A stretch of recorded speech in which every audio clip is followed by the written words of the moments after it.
حضرت ابو امامہ رضی اللہ تعالی عنہ روایت کرتے ہیں کہ رسول اللہ صلی اللہ علیہ وسلم نے فرمایا، علیکم بقیام اللیل فإنہ دأب الصالحین قبلکم وہو قربۃ لکم الی ربکم ومغفرۃ للسیئات ومنہاۃ عن الإثم۔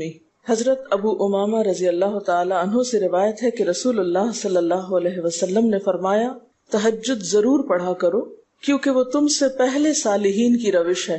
یعنی یہ نماز صرف امت مسلمہ کے لیے نہیں بلکہ ہم سے پہلے دیگر امتوں کے جو نیک لوگ گزرے ہیں ان کی روش بھی یہی ہے، اور تمہارے لیے اپنے رب کے قرب کا وسیلہ ہے۔ یعنی تہجد وسیلہ ہے کس کا؟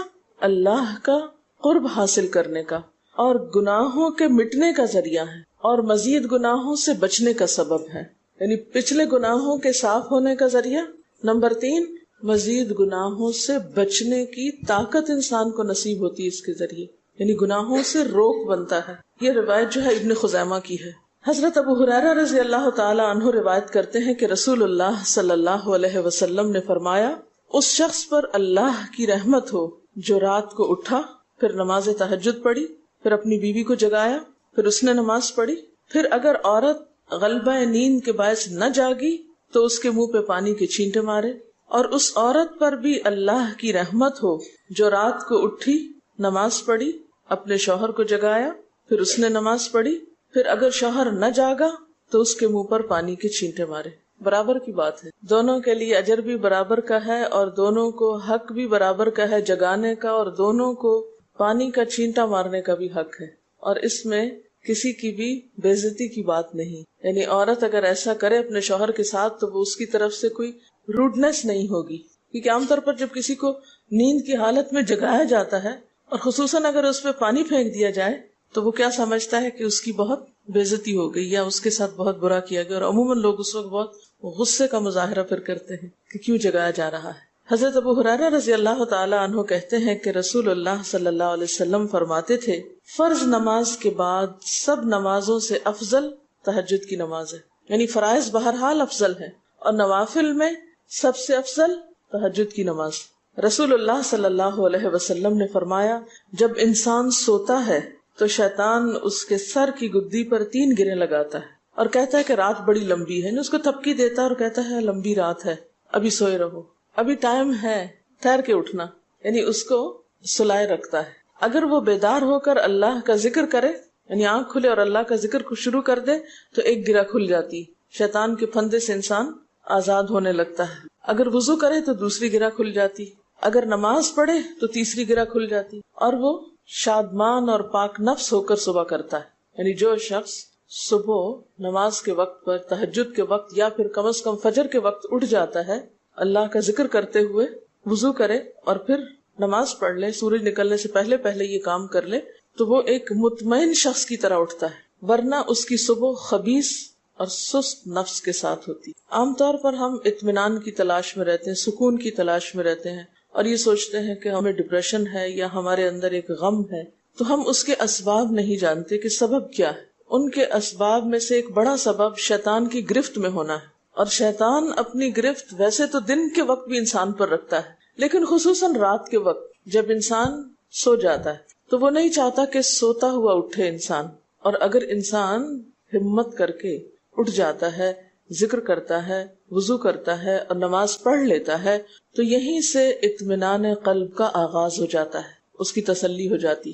رسول اللہ صلی اللہ علیہ وسلم نے فرمایا، اللہ تعالیٰ ہر رات آسمان دنیا پر نزول فرماتے ہیں، یعنی زمین سے سب سے قریبی آسمان پر۔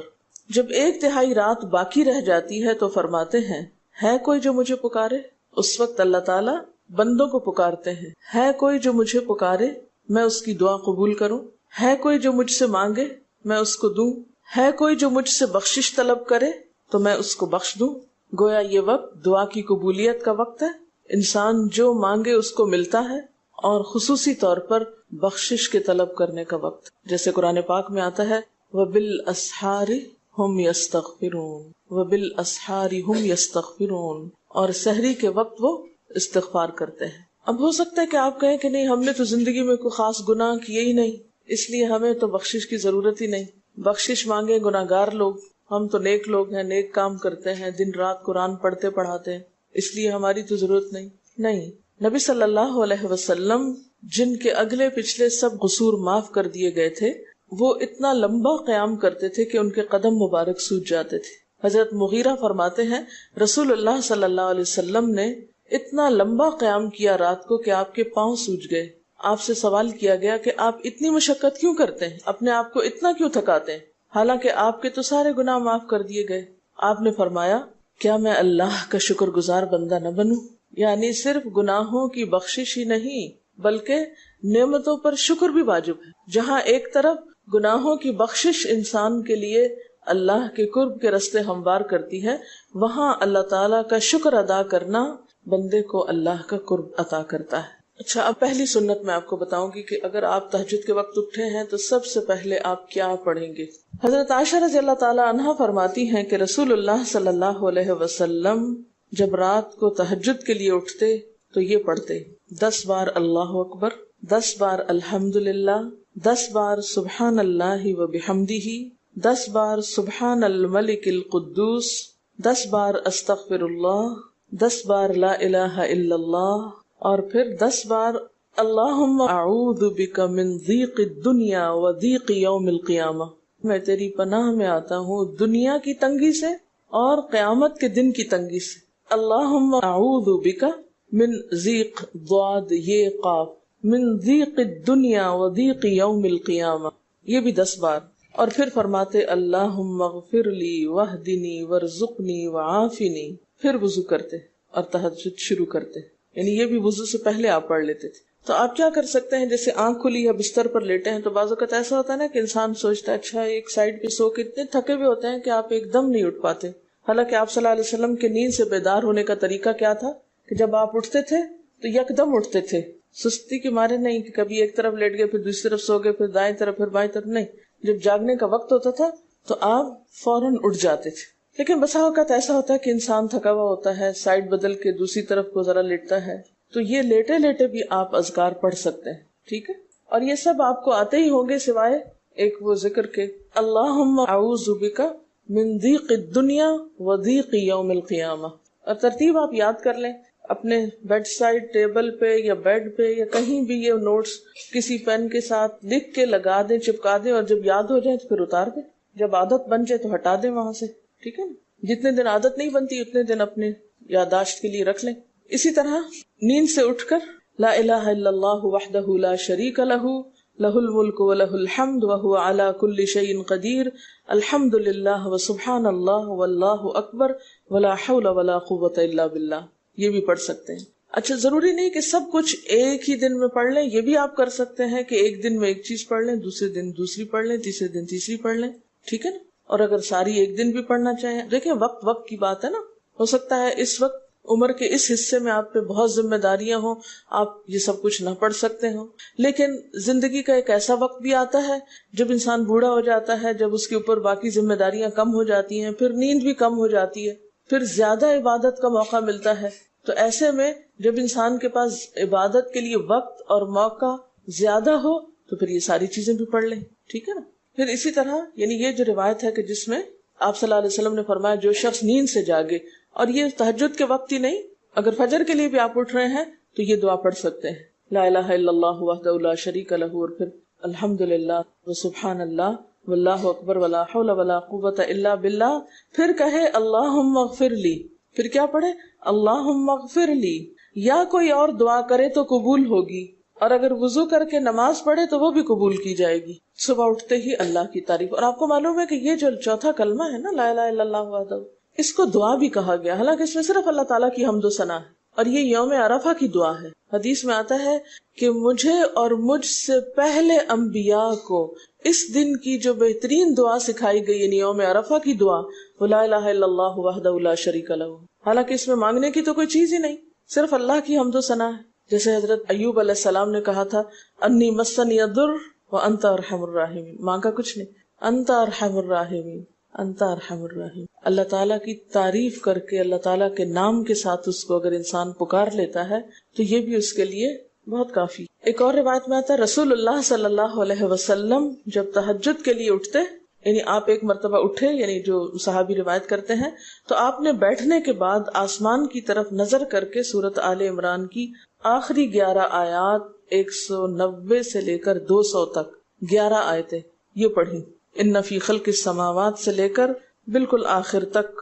یعنی ضروری نہیں کہ کھڑے ہو کر آپ آسمان کی طرف دیکھیں، آپ اٹھے ہیں، چارپائی پہ بیٹھے ہوئے ہیں، ابھی وضو کے لیے نہیں گئے، بیٹھ کے آسمان کی طرف دیکھ کے پڑھ کے پھر اٹھ سکتے ہیں.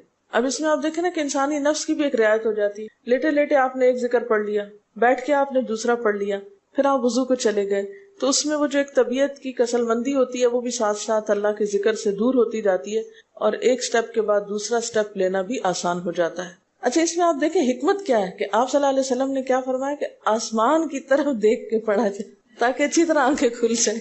تو زبانی یاد کرنے کا مطلب یہ نہیں کہ آپ آنکھیں بند کر کے سوئے سوئے پڑھیں، کیونکہ بعض اوقات ایسا ہوتا ہے نا، آنکھ کھلتی ہے، ذکر شروع کرتے ہیں اور پھر پتہ ہی نہیں چلتا اور ذکر آدھے میں رہ جاتا ہے اور سو چکے ہوتے ہیں. اور پھر اگر آپ کو زبانی یاد نہیں ہوگی نا، دیکھ کے پڑھیں گے تو وہ الماری کی طرف ہی دیکھتے رہیں گے، آسمان کی طرف نہیں دیکھ سکیں گے، تو پھر سنت پوری نہیں ہو سکے گی. اور اسی طرح حضرت ابن عباس روایت کرتے ہیں کہ جب رسول اللہ صلی اللہ علیہ وسلم رات کو تہجد کے لیے کھڑے ہوتے تو اللہ پر تکبیر تحریمہ کے بعد یہ دعا پڑھتے: اللہم لک الحمد انت قیم السماوات والارض ومن فیہن ولک الحمد لک ملک السماوات والارض ومن فیہن ولک الحمد انت نور السماوات والارض ولک الحمد انت ملک السماوات والارض ولک الحمد انت الحق ووعدك الحق ولقاؤك حق وقولك حق والجنة حق والنار حق والنبيون حق ومحمد صلی اللہ علیہ وسلم حق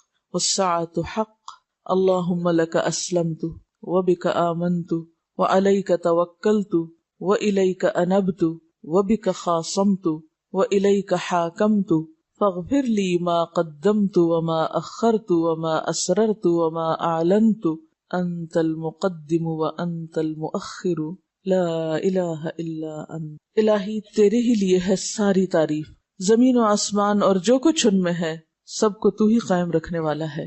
تیرے ہی لیے ہے ساری تعریف، زمین و آسمان اور جو کچھ ان میں ہے اس سب کی بادشاہی تیرے ہی لیے ہے. تیرے ہی لیے ہے ساری تعریف، تو ہی روشن کرنے والا ہے زمین و آسمان کو، تیرے ہی لیے ہے ساری تعریف. تو ہی بادشاہ ہے زمین و آسمان کا، تیرے ہی لیے ہے ساری تعریف. تو حق ہے، تیرا وعدہ حق ہے، تیری ملاقات حق ہے، تیرا کلام حق ہے، جنت حق ہے، جہنم حق ہے، تمام انبیاء حق ہیں اور محمد صلی اللہ علیہ وسلم حق ہیں، قیامت حق ہے. الہی میں تیرے سامنے جھک گیا، میں صرف تیرے ساتھ ایمان لایا، میں نے صرف تجھی پر بھروسہ کیا، میں نے صرف تیری طرف رجوع کیا، صرف تیری ہی مدد سے دشمنوں سے جھگڑتا ہوں، میں نے صرف تجھے ہی اپنا حاکم مانا. سو تو میرے اگلے پچھلے اور ظاہر و پوشیدہ اور جنہیں تو مجھ سے زیادہ جانتا ہے سارے کے سارے گناہ معاف کر دے. تو ہی آگے کرنے والا ہے، تو ہی پیچھے ڈالنے والا ہے، تیرے سوا کوئی سچا معبود نہیں ہے. یہ جو دعا استفتاح ہے تہجد کے وقت کی، یہ باہر نہیں نماز کے اندر پڑھنے کی دعا ہے. ہم دعا مانگتے ہیں اللہم اجعلنی لک ذکارا لک شکارا. ان دعاؤں کے پڑھے بغیر ذکار کیسے بن سکتے ہیں؟ ذکار کا صیغہ تو فعال کے اوپر ہے نا، بہت زیادہ ذکر کرنے والا. والذاکرین اللہ کثیرا والذاکرات.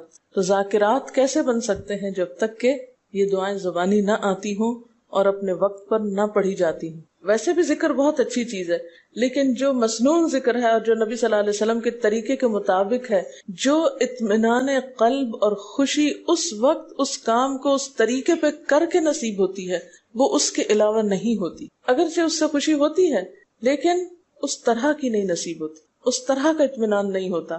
آپ تجربہ کر کے دیکھ لیں، سنت کے مطابق زندگی گزارنا اور اپنی مرضی کے مطابق زندگی گزارنا، یہ دو مختلف لائف سٹائلز ہیں، دو مختلف طریقہ ہے زندگی ہیں. دونوں کا امپیکٹ فرق ہوتا ہے، اثرات فرق ہوتے ہیں. اور یہ نہیں کہ یہ کوئی بہت مشکل عمل ہے، بہت مشکل کوئی نہیں ہے، ہم کر سکتے ہیں، لیکن بات یہ ہے کہ ہم کرنے کی کوشش کریں، ارادہ تو کریں. پہلے تو آپ اپنے آپ سے یہ پوچھیں ارادہ بھی کیا کہ نہیں، کیونکہ اگر ارادہ ہو گیا نا تو کام بھی ہو جائے گا. مشکل یہ ہے کہ ہم جب کوئی ایسا کام سنتے تو پھر سوچتے نہیں ہمارا تو حالات اتنے کٹھن ہیں کہ یہ عمل ہمارے لیے نہیں. ویسے بھی نفل ہے، کوئی بات نہیں، نہ بھی ہو سکا تو کیا ہے، یہی کہہ کے ہم چھوڑ دیتے ہیں چیزوں کو کہ نہیں. لیکن میں سمجھتی ہوں کہ جو عمر آپ بچیوں کی خاص طور پر اس وقت اس عمر کو غنیمت سمجھے اور اس میں آپ نے جو کچھ اب یاد کر لیا، عادت ڈال لی، وہ اگلی زندگی میں شدید مصروفیت کے باوجود بالکل عادت ثانیہ ہو جائے گی، ایک روٹین ہو جائے گی اور آپ کو مشکل نہیں ہوگی. لیکن اگر اب نہیں عادتیں ڈالی، کل کو یا نئے سرے سے عادت ڈالنا بہت مشکل ہوگا. سنت مشکل نہیں ہے، صرف یہ ہے کہ ارادے، نیت اور پھر کوشش کی ضرورت ہے. کر لیں گے تو ہو بھی جائے گا، آخر کرنے والے کرتے ہیں. لیکن جب ہم پہلے ہی سے سوچ لیتے نہیں بڑا مشکل، وہ تو اللہ والے کرتے ہیں اور وہ تو نیک لوگوں کا کام ہے، ہم تو نہ اللہ والے ہیں اور نہ ہی نیک ہیں، تو کیوں نہیں ہے، ہو جائے. اب آپ صلی اللہ علیہ وسلم کے تہجد کی کیفیت کیا تھی؟ حضرت ابو ذر کہتے ہیں کہ رسول اللہ صلی اللہ علیہ وسلم نے تہجد میں اتنا قیام کیا کہ اس ایک آیت کو پڑھتے پڑھتے صبح کر دی. ایک آیت پڑھتے پڑھتے صبح کر دی. کون سی آیت تھی وہ؟ ان تعذبہم فانہم عبادک وان تغفر لہم فانک انت العزیز الحکیم. ایک آیت کو اتنی دفعہ پڑھا اور پڑھتے رہے اور پڑھتے رہے اور پڑھتے رہے، اسی میں صبح ہو گئی. تو طویل قیام جو ہے ضروری نہیں کہ وہ صرف کس وقت ہو، کوئی لمبی سورت پڑھ کے ہی، چھوٹی سورت بھی ہو سکتی ہے، لیکن روح کے ساتھ، شعور کے ساتھ اگر آپ دوہرا کے بھی پڑھیں. مثال کے طور پہ آپ نے کوئی سورت یاد کر لی ہے اور آپ پڑھنے کھڑے ہوئے ہیں اور آپ کو صحیح طرح آتی نہیں ہے، یا آتی ہے تو اتنی تیز نہیں آتی، بہت رٹی ہوئی نہیں ہے، تو کوئی بات نہیں، ایک آیت کو 2 دفعہ 3 دفعہ بھی آپ اس کو پڑھ سکتے ہیں اور اس طرح بھی پڑھ کے لمبا کر سکتے ہیں. یعنی طویل قیام صرف زیادہ قرات سے ہی نہیں، مختلف طریقوں سے ہو سکتا ہے. یہ آیت ہے سورۃ المائدہ کی 118 نمبر آیت ہے. اگر تو انہیں عذاب دے تو وہ تیرے بندے ہیں، اور اگر تو انہیں معاف کر دے تو یقیناً تو غالب اور حکمت والا ہے. حضرت حذیفہ رضی اللہ تعالی عنہ نے نبی صلی اللہ علیہ وسلم کو تہجد پڑھتے دیکھا. وہ کہتے ہیں سورۃ فاتحہ کے بعد آپ نے سورۃ بقرہ پڑھی، پھر رکوع کیا. آپ کا رکوع آپ کے قیام کی مانند تھا. ہماری تو کمر نہ ٹوٹ جائے. کر کے تو ذرا دیکھیں. میں نے زندگی میں پہلی دفعہ رمضان میں طویل رکوع اور سجدے کا موقع ملا. اس سے پہلے تو اس طرح کا سچ پوچھے کانسیپٹ بھی کوئی نہیں تھا، کیونکہ بہت سی چیزیں جب ہم پڑھتے ہیں تو ہم کہتے ہیں ہاں یہ نبی صلی اللہ علیہ وسلم کے لیے ہے، یہ تو آپ کی شان ہے اور آپ کا مقام ہے. ہم تو عام کمزور بندے ہیں. اصل میں ہم کمزور کیوں ہیں؟ اس لیے کہ ہم نے اپنی انرجیز بیکار باتوں میں بہت لگا رکھی، بیکار غم پالے ہوئے ہیں، بیکار مشغلے ہیں، بیکار گفتگویں ہیں. انرجی تو لگتی ہے نا. آپ فضول کی باتیں سوچیں تو کیا انرجی نہیں لگے گی؟ آپ لایانی چیزوں پہ کڑنا شروع کر دیں، کیا انرجی نہیں لگے گی؟ لگے گی. تو پھر آپ کے پاس کوئی تعمیری مثبت کام کرنے کے لیے نہ وقت ہے نہ انرجی ہے. پھر اس وقت تک آپ خالی ہو چکے ہوتے ہیں. رات کو دیر تک آپ اگر فضول گپ شپ کرتے رہے تو صبح اٹھے گا کون، اور پھر صبح پڑھے گا کون، اور اگر پڑھے بھی تو کیا پڑھے اس میں. کبھی آپ نے سوچا کہ احادیث کی یہ جو کتابیں ہیں یہ ساری کی ساری صرف آپ کی گفتگو نہیں، آپ کے عمل کا بھی احاطہ کیے ہوئے ہیں، اور ٹوٹل آپ کی گفتگو یہی ہے. اور اگر ہم اپنی گفتگو کو دیکھیں اور ہماری باتوں کی کوئی کتاب تیار ہو، نبی صلی اللہ علیہ وسلم کی عظمت کو پہچانے، ہم اپنی گفتگو کا جائزہ لیں. اگر ہماری گفتگو بھی ریکارڈ ہو کر لوگوں کے پاس جانے لگے، لوگوں تک پہنچنے لگے، ہم عملی نمونہ کیوں نہیں لوگوں کے لیے؟ ہمیں دیکھ کر لوگوں کے عمل کیوں نہیں بدلتے؟ ہماری بات لوگوں پر اثر کیوں نہیں کرتی؟ کبھی سوچا ہم نے؟ صرف اپنی گفتگو کے آئینے میں ہی اپنے آپ کو پہچان لے کہ ہم کہاں ہیں، کون ہیں، کہاں کھڑے ہیں، لوگوں کے بیچ میں کیا باتیں کرتے ہیں، لوگوں کے پیٹھ پیچھے کیا باتیں کرتے ہیں، کہاں کس حال میں کیا کر رہے ہوتے ہیں. ہر شخص اپنے آپ کو خود پہچان سکتا ہے. کیا واقعی ہم اس لائق ہیں کہ کوئی ہم سے کچھ سیکھے؟ صرف اپنی گفتگو کے آئینے میں خود کو پہچانے. بعض اوقات کتنا بیکار بولتے ہیں، کتنا بے مقصد بولتے ہیں، کتنا ضرورت سے زائد بولتے ہیں. اس کا یہ مطلب نہیں کہ مصنوعی خاموشی اپنے اوپر مسلط کر لیں، کیونکہ پھر ہم دوسری ایکسٹریم پہ نکل جاتے ہیں. لیکن بامقصد گفتگو کتنی ہے ہماری باتوں میں جو واقعی فائدہ مند ہو، تو پھر ذرا روک بھی لیا کریں نا اپنے آپ کو. اپنے ساتھ خود ہی محنت کریں گے تو بات بنے گی. سوچیں تو احساس تو کریں. جب کریں گے تو انشاءاللہ کامیابی بھی ہوگی. لیکن پہلی بات تو یہ نا کہ ہم جو کچھ کرتے ہیں نہ اس کا حساب کرتے ہیں، نہ اس کے بارے میں سوچتے ہیں کہ ہم کر کیا رہے ہیں. ہمیں نیکی نہ کرنے کا موقع یا ہمارے نیکی نہ کرنے کا ایک سبب اور ایک بڑی وجہ ہماری انرجیز کا بیکار چیزوں میں استعمال ہونا ہے، فضول کی سیاست میں ملوث ہونا ہے. اپنی ذمہ داریوں کا ہمیں ہوش نہیں ہوتا، دوسروں کے کاموں میں مداخلت خوب سوچتی ہے. خود کیا کر رہے ہیں اس کا کچھ پتہ نہیں، دوسرے کیا کر رہے ہیں اس سے بہت دلچسپی، یا کیا نہیں کر رہے. بہت سے لوگ، بہت سی خواتین کمر درد کی شکایت کرتے ہیں، اور اس کی ایک بڑی وجہ نمبر 1 رکوع کا صحیح پوزیشن پہ نہ ہونا ہے، اور نمبر 2 اس پوزیشن پہ کوئی ایکسرسائز نہیں ہماری ہوتی. یہ بتا رہی ہیں کہ کسی کی کمر میں درد تھا اور ٹھیک نہیں ہوتا تھا کسی چیز سے، تو ڈاکٹر نے ان کو یہ مشورہ کیا کہ طویل رکوع اور طویل سجدے کریں، بیسٹ ایکسرسائز ہے، کر کے تو دیکھیں۔ اور اس میں آپ دیکھیے کہ صحیح پوزیشن پہ لائیں، بالکل اسٹریٹ رکھیں گردن اور کمر کو، پیٹھ اور گردن ایک لائن میں آنی چاہیے۔ بہت سے لوگ یوں ٹیڑھی کرتے، یوں کر کے بس کرتے، یہ غلط پوزیشن ہے، اس سے تو اور بیمار ہو سکتے ہیں۔ کئی لوگ سر پھینک دیتے ہیں نیچے کو، یہ بھی غلط پوزیشن ہے، اس سے بھی کام خراب ہوتا ہے۔ اگر آپ صحیح پوزیشن پہ رکوع لمبا کریں تو یقینی طور پہ کمر درد کا علاج ہے۔ پٹھے مضبوط ہوتے ہیں نا کمر کے، آپ اس کو روک کے رکھے ہوتے ہیں ایک سیدھی لائن میں۔ 2 فیٹ کے درمیان کا فاصلہ بھی بہت معتدل رکھیں، نہ تو بہت قریب رکھیں اور نہ بہت کھلا رکھیں، بالکل معتدل، جس میں آپ آرام سے سکون سے کھڑے ہو سکیں اور آپ کا بیلنس قائم رہے۔ بیلنس کو قائم کرنا بے حد ضروری، ٹھیک ہے۔ حضرت حذیفہ نے نبی صلی اللہ علیہ وسلم کو تہجد پڑھتے دیکھا، وہ کہتے ہیں کہ سورۃ فاتحہ کے بعد آپ نے سورۃ بقرہ پڑھی، پھر رکوع کیا، آپ کا رکوع آپ کے قیام کی مانند تھا، یعنی جتنا لمبا قیام تھا اسی طرح رکوع تھا، پھر آپ نے رکوع سے سر اٹھایا اور کھڑے ہو گئے، اور آپ کا قوما یعنی رکوع کے بعد اٹھنے کا وقت بھی کافی طویل تھا۔ ہم تو بعض اوقات اٹھ کے کھڑے نہیں ہوتے کہ نیچے چلے جاتے ہیں، تو وہ بھی طویل تھا۔ صرف 2 رکعتیں بھی آپ ایسی پڑھ لیں نا، کافی۔ اگر عام دنوں میں نہ پڑھی جائے تو ویکینڈ پہ پڑھ لیں، ہمارا تو ویکینڈ پہ لمبا سونے کا پروگرام ہوتا ہے نا، تو چلے دوبارہ سو جائیں، لیکن ہفتے میں 1 دفعہ کر لیں، اگر روز نہیں بھی کر سکتے 2 دفعہ کر لیں، ٹوائس اے ویک کر لیں۔ پھر آپ کا سجدہ آپ کے قومے کی مانند تھا، یعنی جتنا آپ کھڑے ہوئے تھے اتنا آپ پھر سجدہ کیا۔ آپ دونوں سجدوں کے درمیان اپنے سجدے کی مانند بیٹھے تھے، یعنی 2 سجدوں کے بیچ میں بھی آپ اتنی دیر بیٹھے جتنی دیر آپ نے سجدہ کیا تھا۔ پس آپ نے 4 رکعتوں میں سورۃ بقرہ، آل عمران، نساء اور المائدہ پڑھی۔ ہمیں اگر خود نہیں بھی آتی اور کوئی پڑھانے والا اتنی لمبی 1 دفعہ بھی تراویح کوئی پڑھا دے یا کوئی نفل پڑھا دے تو ہم دوسری دفعہ اس کے پاس نہ پڑھیں۔ تقریباً 7.25 پارے بنتے ہیں، جس کو ایک منزل کہا جاتا ہے۔ ایک دن کے تہجد میں آپ نے اتنا پڑھا، اور یہ تو قرآن کی قرات تھی، لیکن بیچ کے وقفوں میں تسبیحات اور اللہ کی تعریف اور حمد و ثنا اور ذکر، یہ آپ پر بس تھا۔ یہ وہی کر سکتا ہے جس کو واقعی اللہ سے حقیقی محبت ہو، صرف دعوے کی حد تک نہیں۔ میں کہتی ہوں چلے روزانہ نہ صحیح، ہفتے میں 1 بار، ہفتے میں نہیں، مہینے میں 1 بار، مہینے میں نہیں تو سال میں، رمضان میں، کسی موقع پر کچھ تو اللہ سے تعلق آئے، کچھ تو قرب پائے۔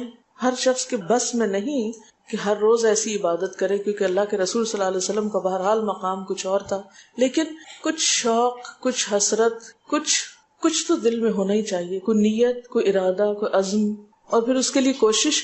تو وقت بچے گا کچھ آپ کے پاس فالتو باتوں کے لیے، فضول چیزوں کے لیے، کچھ سوچنے کے لیے، ٹینشن کے لیے بچے گا کچھ؟ سب کچھ بھاگ جائے گا، کچھ بھی نہیں بچے گا، کیونکہ ان عبادی لیس لک علیہم سلطان، میرے بندے ان پہ اے شیطان تیرا کوئی زور نہیں چلتا، بس چلتا ہی نہیں ان پہ تیرا، سارا زور ہی ان پہ چلتا ہے جو فالتو ہوتے ہیں۔ فالتو ذہن جو ہوتا ہے وہ شیطان کا گھر ہوتا ہے۔ حضرت حذیفہ بیان کرتے ہیں کہ میں ایک رات آپ صلی اللہ علیہ وسلم کے ساتھ نفلی نماز میں شریک ہو گیا، آپ نے سورۃ بقرہ شروع کر دی، میں نے سوچا کہ آپ 100 آیات پڑھ کر رکوع میں چلے جائیں گے، مگر آپ پڑھتے گئے۔ میں نے خیال کیا کہ سورۃ بقرہ کو 2 رکعتوں میں پڑھیں گے، لیکن آپ پڑھتے رہے۔ آپ نے سورۃ بقرہ ختم کر کے سورۃ نساء شروع کر دی، پھر ختم کر کے آل عمران پڑھنی شروع کر دی، اس کو بھی ختم کر دیا۔ آپ نہایت آہستگی سے پڑھتے جاتے تھے، جب ایسی آیت تلاوت کرتے جس میں سبحان اللہ کہنے کا حکم ہوتا ہے، جیسے سبح بحمد رب جیسے مثال کے طور پر، تو سبحان اللہ کہتے، اگر کچھ مانگنے کا ذکر ہوتا تو سوال کرتے، اگر پناہ مانگنے کا ذکر ہوتا تو اعوذ باللہ پڑھتے۔ اس حدیث سے یہ بھی پتہ چلتا ہے کہ سورتوں کی ترتیب ضروری نہیں، کیونکہ آپ نے پہلے النساء پڑھی پھر آل عمران پڑھی۔ یہ جو ہر وقت لوگ پیچھا کیے رکھتے ہیں نا، بعض اوقات تو بہت ضد کرتے ہیں کہ آپ نے پہلی رکعت میں یہ پڑھائی تھی تو دوسری میں یہ کیوں پڑھا دی۔ یہ تو سنت میں ملتا ہے کہ پہلی رکعت طویل ہے دوسری کے مقابلے میں، لیکن یہ لازم نہیں کہ جو پہلی میں پڑھے اس کے بعد آگے والی صورتوں میں سے پڑھے، پیچھے والی بھی سے نہیں پڑھ سکتے۔ رسول اللہ صلی اللہ علیہ وسلم نے عبداللہ بن عمرو سے کہا، مجھے بتلایا گیا ہے کہ تم ساری رات نفل پڑھتے اور دن کو روزہ رکھتے ہو، اگر تم ایسا کرو گے تو تمہاری آنکھ کمزور اور طبیعت سست ہو جائے گی، یعنی ہر روز روزہ اور ہر رات جگراتا، تمہاری جان اور تمہارے بال بچوں کا بھی تم پر حق ہے، اس لیے روزہ رکھو اور افطار بھی کرو اور رات کو قیام کرو اور سو بھی۔ یعنی ساری رات تہجد پڑھنا یا نفل پڑھنا پسندیدہ نہیں ہے، رات کو سونا بھی پسندیدہ ہے۔ ہمارے ہاں 27ویں رات کو پوری رات جاگنا لازم سمجھا جاتا ہے، تو نبی صلی اللہ علیہ وسلم سے کوئی رات بھی پوری کی پوری جاگنا ثابت نہیں، کیونکہ اگر انسان صرف جاگتا ہی جاگتا چلا جائے تو وہ آسان ہوتا ہے، ایک دفعہ سو کے پھر اٹھنا جو ہے نا وہ اصل میں نفس کا امتحان ہوتا ہے، وہ مشکل ہوتا ہے۔ اسی طرح نبی صلی اللہ علیہ وسلم 3 دن سے کم میں قرآن مجید ختم کرنا پسند نہیں فرماتے تھے۔ آپ نے حضرت عبداللہ بن عمرو سے فرمایا کہ 1 ماہ میں پورا کر لو۔ انہوں نے عرض کی میں اس سے زیادہ تلاوت کی طاقت رکھتا ہوں، تو فرمایا 20 دن میں کر لو۔ ان کا میں اس سے زیادہ کی طاقت رکھتا ہوں، فرمایا 7 دن میں ختم کر لیا کرو، اس سے زیادہ کی اجازت نہیں، یعنی وہ ایک منزل کر کے۔ صحابہ کرام چونکہ اس زمانے میں مصحف اس طرح تھوڑی چھپے ہوئے تھے کہ کتابوں کی شکل میں ہوں، جو قرآن تھا لوگوں کے سینوں میں تھا، یاد کیے ہوئے تھے، اور وہ یاد کیا ہوا کہیں صبح کے وقت الگ بیٹھ کے نہیں پڑھا کرتے تھے، وہ کہاں پڑھتے تھے؟ تہجد میں نماز کے اندر پڑھا کرتے تھے۔ اب یہ تو ہم لوگوں کی مشکل ہوگی نا کہ ہمیں آتا کچھ نہیں زبانی، تو پھر ہم دیکھ کے پڑھتے ہیں تو نماز میں پھر وہ مشکل ہوتا ہے تو الگ رکھ کے پھر اس کو پڑھ رہے ہوتے ہیں، ٹھیک ہے۔ لیکن زیادہ بہترین پڑھنا نماز کے اندر کا پڑھنا ہے، اگرچہ دیکھ کے پڑھنے کی اس میں بھی اجازت ہے، لیکن ان کی چونکہ شدید حرص تھی حضرت عبداللہ بن عمرو کی، تو آپ نے ان کو 3 دن کی پھر اجازت دے دی تھی، اور آپ نے فرمایا کہ اس شخص کو قرآن کی کچھ سمجھ نہیں ہو سکتی جو 3 سے بھی کم دن میں قرآن پڑھے۔ نبی صلی اللہ علیہ وسلم نے فرمایا جو شخص رات کے نوافل میں 200 آیات تلاوت کرتا ہے وہ اطاعت گزار مخلص لوگوں میں شمار ہوتا ہے۔ انہ من عبادنا المخلصین، وہ آتا ہے نا قرآن پاک میں انبیاء کی صفت میں سے۔ تو جو شخص رات کو نماز میں یعنی نفل میں 200 آیات تک تلاوت کرتا ہے وہ اطاعت گزار مخلص بندوں میں شمار ہوتا ہے۔ اور سنن دارمی میں واضح طور پر آتا ہے کہ نبی صلی اللہ علیہ وسلم ساری رات نوافل نہیں پڑھا کرتے تھے،